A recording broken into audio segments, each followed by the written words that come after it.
Hello and welcome to 360 Sports on Trusted Television. Of course, it's another time to talk about sports. Sports is the exact definition of beauty in diversity, because right now we have lots of people in Qatar witnessing the World Cup, the 2022 World Cup, which has sparked a lot of reactions, a lot of surprises so far. I don't know if that's what you're feeling this morning, but if that's what you're feeling, okay, let's take you on a roller coaster ride. As we'll be talking about the World Cup and other sporting events happening in Nigeria and beyond. Good morning and welcome once again. My name is Martia Umar.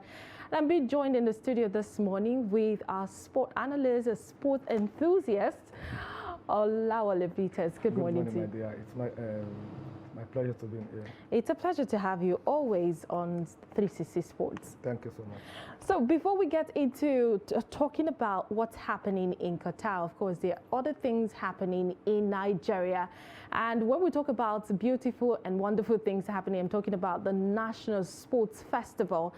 The 21st National Sports Festival will be in the eyes of a lot of people, sport-loving Nigerians.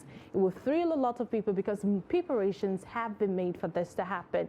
So in the next 12 days, the attention of sport-loving Nigerians will focus on Delta State, the venue of the 21st National Sport Festival. Already, we have teams like Lagos. The Lagos team are already on the ground. We have Niger, Imo, Gombe, Katsina, Sokoto, and the Federal Capital Territory contingent arriving in Asaba. And of course, today we'll see other people, other teams as well from different parts of the country arriving.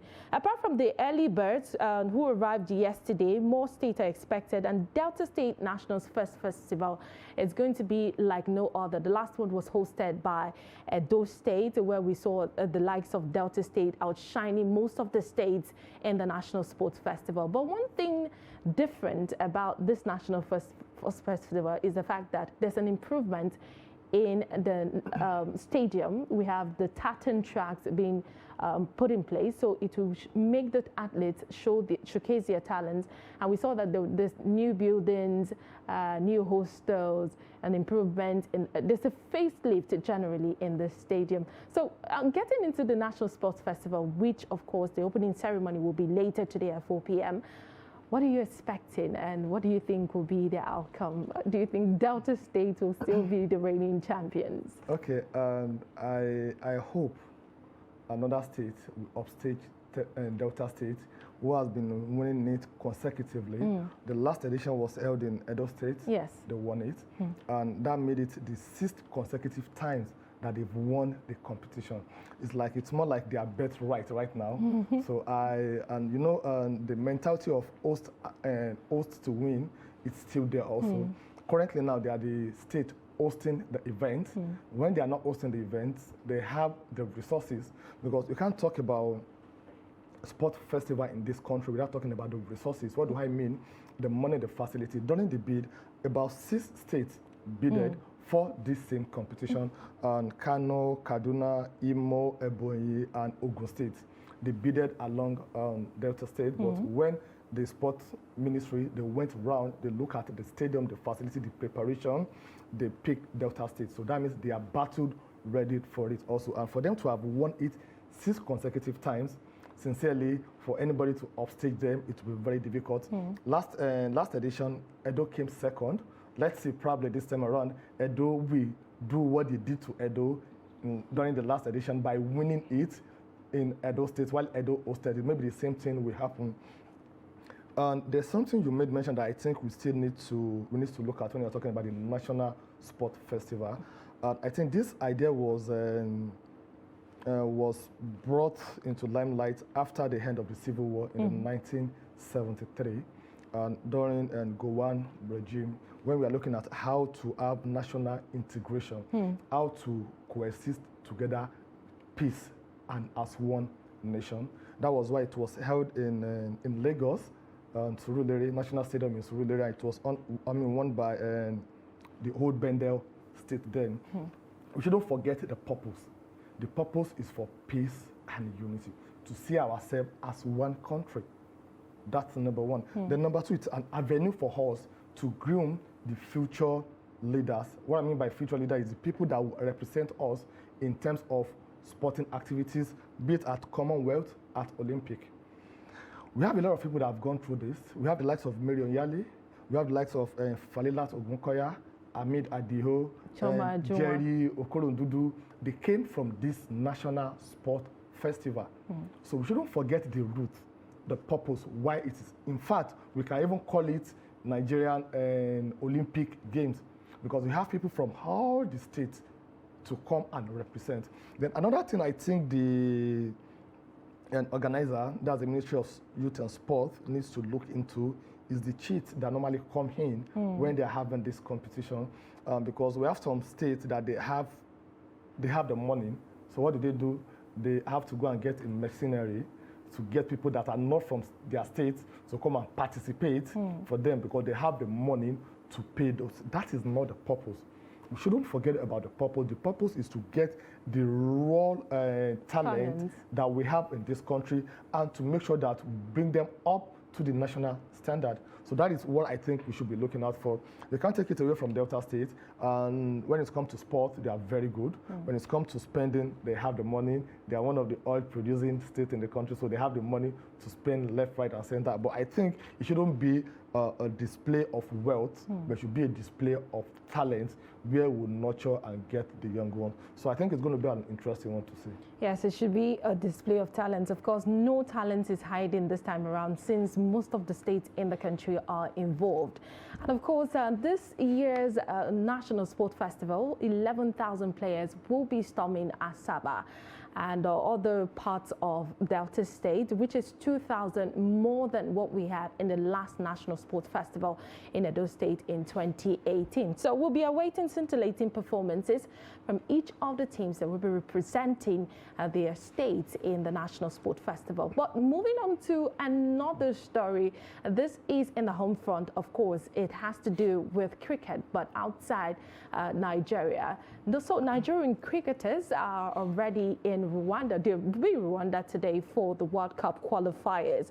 And we are expecting the Nigerian men's senior cricket team, the Yellow Greens as they're called, led by coach Clivo Gbimi, expected to be in Kigali, the capital of Rwanda, for the 2024 that's in the Cricket World Cup and men's under 20 African Sub-Region B qualifier on Tuesday. And the team arrived Rwanda via Zimbabwe when they embarked on a week-long training tour to warm up for the games, which will be taking place.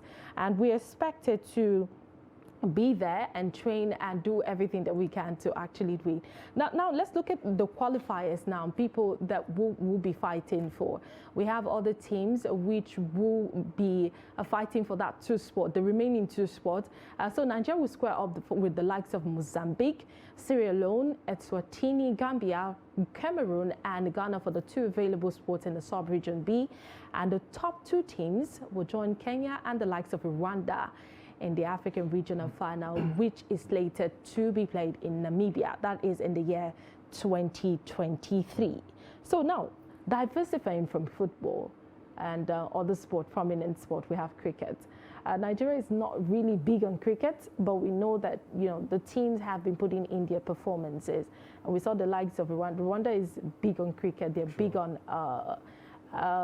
golf and all of that. They have all of the facilities put in place, and that's why when we talk about golf or other tournaments, maybe like cricket, of course we point to India, Pakistan, and some of the and South Africa too, because they're big on cricket. Now we getting into this round, you can see that we have teams that we need to battle for just two sports.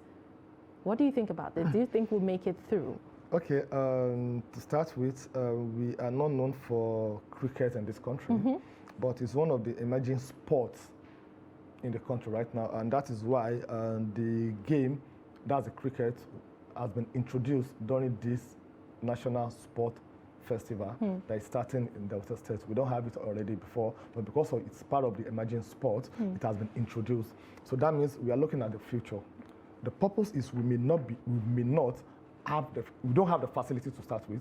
So if we don't have the facility, how can we prepare for the competition? So if we don't have the facility, you can't prepare for the competition, but we'll give it a trial. When it comes to sport nowadays, there's no underdog again. That's the truth. You may not have the facility, you may not be able to prepare for it, but if you have the skills required, That's why they traveled early. They're going to have about 2 or 3 matches, like friendly, to be played before the real match. So that means they are getting themselves prepared before they do this. We'll give it a try. We have about 6 or 7 countries to play with, and most of them, they are known for cricket. We'll give it a try, but we should take it one after the other, a game at a time.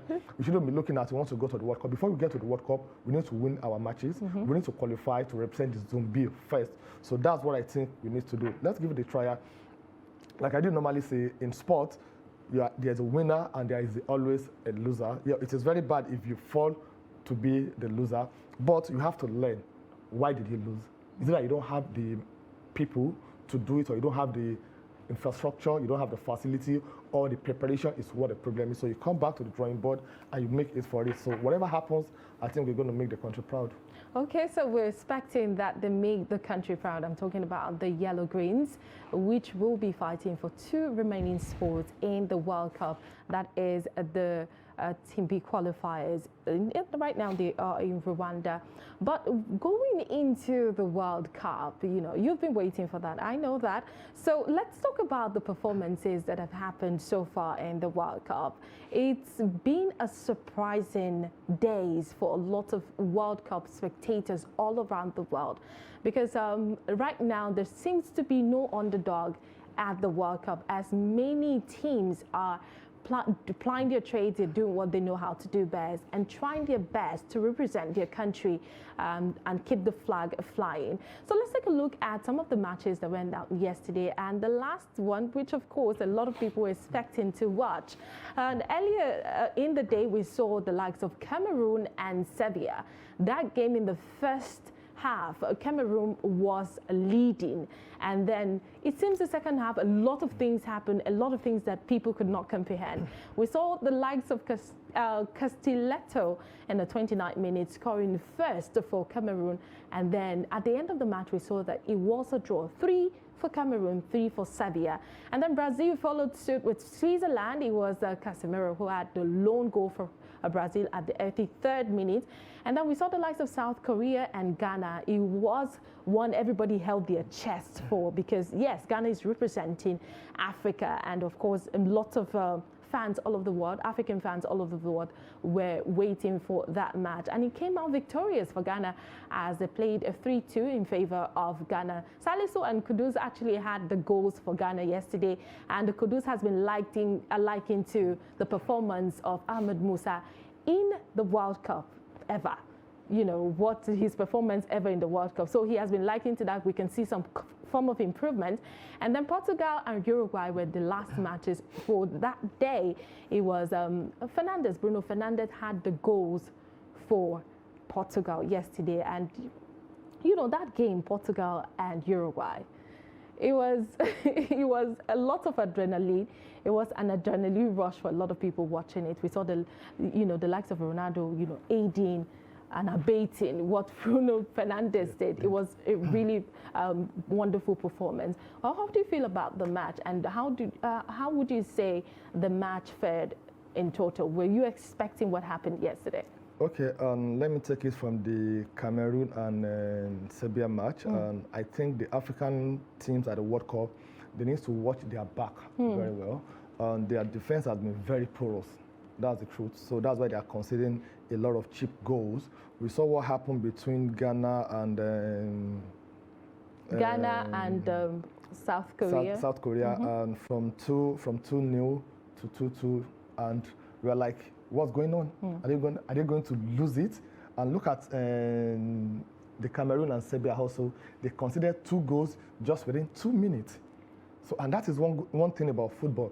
It's all about concentration. It's like you are driving. If you lose concentration when you are driving, even for 30 seconds, you can find yourself in where you are not expected to be.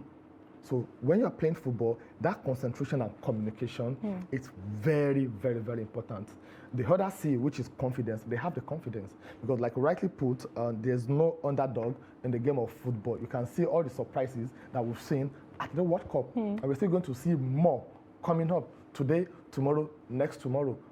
Right now, I think it's only about 2 or 3 teams that can beat their chest that have qualified for the round of 16. Yes. So others, they still have to play it out. So that shows that there's no underdog again. The gap between the so-called big team and the underdog has been really close right now. So I think the African teams, they really need to watch their defense seriously. If you look at the Black Star of Ghana, they are very good when it comes to scoring goals. They've scored 5 goals so far in this competition. In 2 matches, they've scored 5 goals. So I think it's only Spain, France, and England that have scored more goals than them.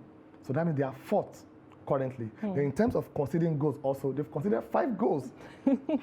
5-5. 5-5. So that, and it is only the, what do you call it, the Costa Rica that conceded 7, and the Iran that conceded 6, that they are above. That's a lot. So that's a lot. So that means in terms of conceding goals, they are 3rd.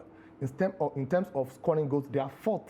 So if you match it very well, they are doing very well when it comes to taking the opportunities, scoring the goals, but conceding goals is their major problem that they really need to look into when they are playing their next match against the Uruguay. And the Uruguay they are playing with now, they've played 2 matches.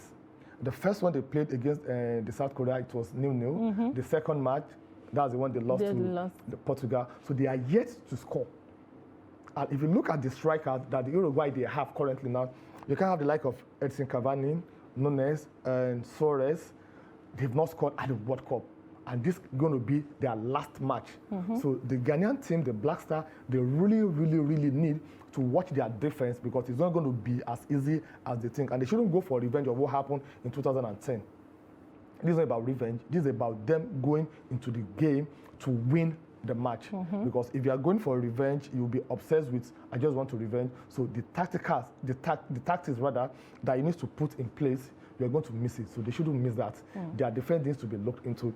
Then talking about the Cameroonian also, sincerely, I don't think there's any hope for them. Sincerely, there's no hope for them. They started on a very bad foot. On a very bad foot. And that game yesterday, if they had won the game yesterday, it would have been a very good one for them. Probably they would have had an hope. Probably they will qualify for the next phase. But this one now, it's all about the calculator and the African mentality. If A beats C, B will qualify for C. And that's not really going to work. You can't put your faith in other people's hands. You should be the one to work for what you deserve. So it's going to be very, very, very interesting. Then the Brazilian also, you can see what they've been doing. The first match, you saw what they did. The second match also, you saw what they did. So they are doing very well. So I'm not really surprised.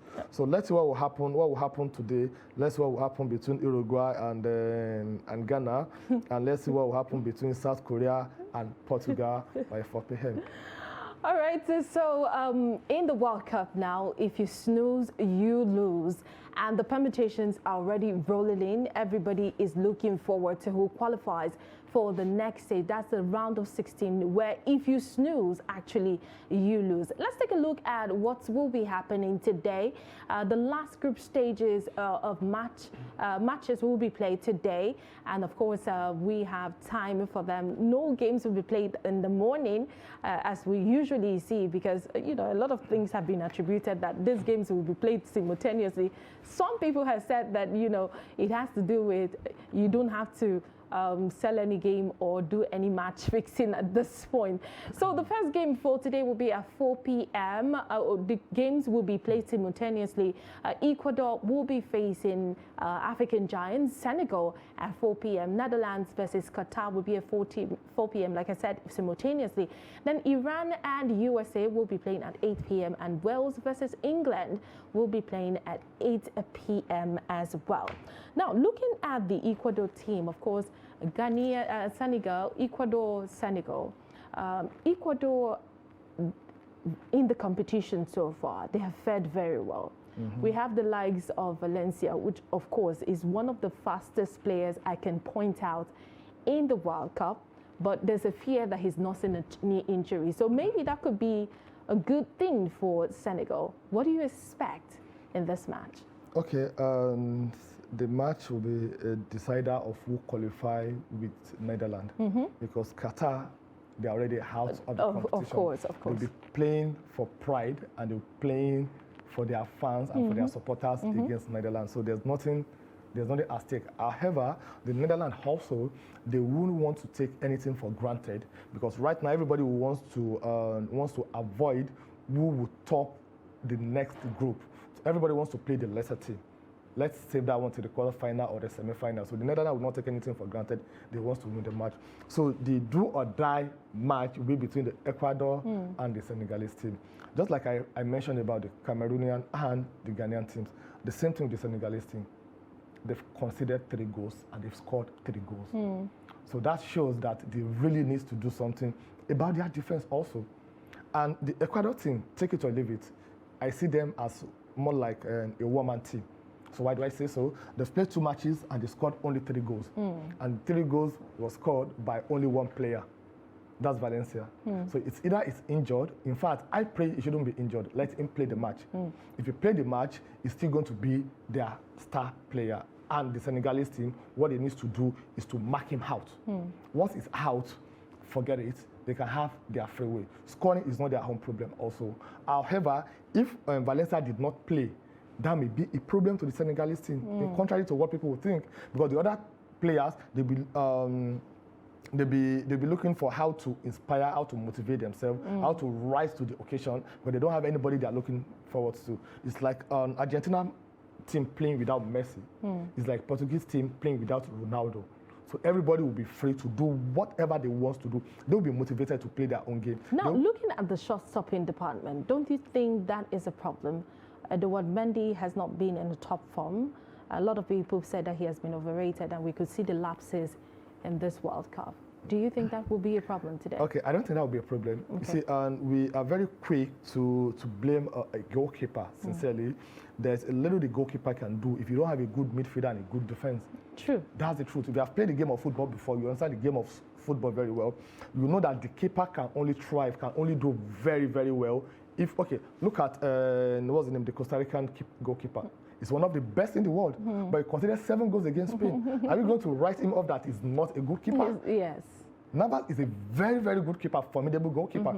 But if your midfield, it's very, very porous. If you don't have a good defensive midfielder, if you don't have a box-to-box midfielder, like the Brazilian team they have right now. Those are the things that the Costa Ricans are lacking. They lack it at all. They're not playing in the midfield at all. No free play, no diagonal passes, no wing play, not very flat. So they allow the energetic and the young Spanish team to dominate the game. So that is why it was very difficult.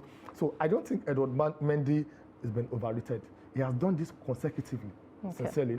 But there are times that everybody, you normally have your down period, and he's made a lot of saves also. He has made about 5 saves in this World Cup in 2 matches also. So you can't just write him off that he has been and he's been overrated, or he has not been performing optimally. I think the Senegalese team, they need to protect their goalkeeper. If you don't protect your goalkeeper, take it or you leave it, there's a little that the goalkeeper can do. See, it's easier to say because you are watching it from far than when you're at the stadium. The pace that the ball goes into the goalkeeper, the strength that the player used to hit the ball, before you blink your eyes, you say, but I saw the ball coming out. And then I just lost the ball. I just lost the ball. Okay. So I think they need to look at their midfield and they have to look at their defense. Okay, so we keep talking about the World Cup and we would not leave the studio today. I can see other Wales and England. Of course, Wales is top of the table, bottom of the table. And a lot of people have attributed it to bringing your old players to come and play young players who are already, you know, in their best form. Do you think that's what's happening to Wales? Because it seems like this is it might be the end of the road for Wales today. Okay, I agree with you. It might be the end of the road for Wales today, but don't be surprised. This is football. You may be surprised that they will shock the world by beating England. It's possible because the match between Wales and England and Iran and US is going to be on another level. Iran and US, if you recall vividly, when they both played in USA in 1994, we saw what happened. It's more like a warfare because we know the relationship between these 2 countries. So a lot will be at stake. Apart from playing at the World Cup, they are playing for ego, they are playing for pride. They are playing, oh, you have the superiority over us in terms of the sanction that will be giving us left, right, and center. Okay, which will show you today that we are better than you when it comes to football. And the Iranian teams also, they have been doing very well. We saw their first match, they scored 2 goals, even though they conceded 6 goals. Then the second match also, we saw what they did to the Wales. They won the match 2-0. So don't be surprised that at least they might also bring another surprise by beating the US team. Then for the Wales and England, take it, it's going to be a derby.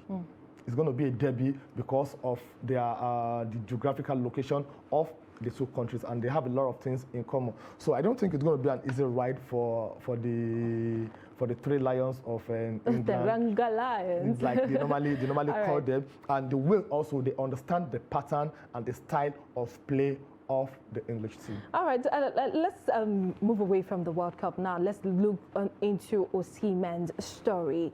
Osimhen has been offered. Okay, there have been a lot of advances from different clubs for our own Osimhen, Nigeria, Super Eagles Osimhen. So 100 million euro price tag, outrageous. That's coming from Manchester United. Do you think it's outrageous? Do you think that, you know, he's doing well in Syria right now? We had the likes of Awuni, you don't forget, you know, and he was in Buckingham, and then he came to Nottingham. When he was in the other place, for 15 goals, 31 matches played, 15 goals. And then when he came to Nottingham, which of course, he was in Union Berlin, so to speak, not Buckingham. And then 15 goals played, 15 matches played or 13 matches played, we have just 3 goals. Okay, So, you can't compare Osimhen and Awuni. That's the truth. Osimhen is a prolific striker. That's the truth. And he has proven himself. And if you look at the pattern of play in Premier League and that of Serie A. If you look at the history of players coming from Serie A to Premier League, they always succeeded. That's the truth. But if you see the player leaving from Serie A, leaving Premier League to Serie A, it's been difficult for them to succeed. And if you see a player leaving the Bundesliga to come to Premier League, maybe very few of them, because Alan came from Haaland.